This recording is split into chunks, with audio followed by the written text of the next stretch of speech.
Bonjour, dans cette vidéo, nous allons voir comment à partir du logiciel Regressi, en utilisant la méthode de tangente, nous allons pouvoir déterminer le volume équivalent à partir d'une courbe de titrage effectuée par suivi pH métrique.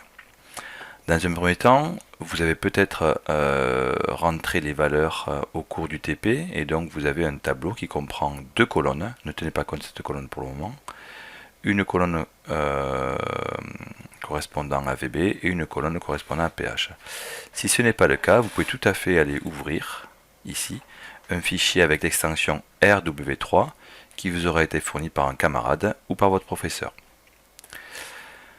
Donc imaginons que vous avez ce tableau ici, le tableau de valeurs.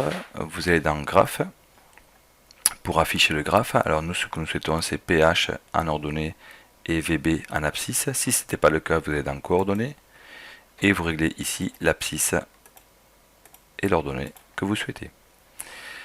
Vous voyez les points qui sont assez légers. Vous pouvez tout à fait augmenter la taille des points et l'épaisseur des traits. Par exemple, ici. Voilà. Vous pouvez aussi tracer la ligne par segment, ici. Et vous avez ici la courbe de pH qui apparaît. Pour déterminer le volume équivalent, il faut repérer le point équivalent qui doit se situer ici. C'est ce qu'on appelle le point d'inflexion de la courbe, ici. Alors une des méthodes que nous pouvons utiliser, et c'est celle que nous allons voir dans cette vidéo, c'est la méthode de tangente. Il y a ici une fonction dans Outils qui s'appelle tangente, méthode de tangente déplaçable. Vous cliquez sur OK, et là le logiciel vous pose de suite les tangentes. Alors vous avez ici une tangente à la courbe, ici une tangente à la courbe, et ici la médiatrice qui coupe la courbe de pH au point équivalent ici. Donc nous avons un volume équivalent de 15,36 ml.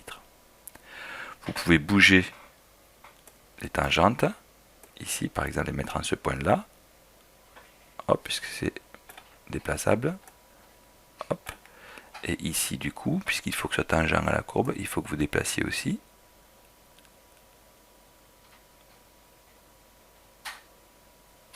Voilà. Et on voit que nous avons une valeur légèrement différente parce que nous ne sommes pas tout à fait ici sur la courbe. Voilà. Voilà. Nous trouvions 15,36 tout à l'heure. Ici, nous trouvons 13,54. Vous voyez bien que cette méthode propose des valeurs qui seront de toute façon entachées d'erreur. Voilà.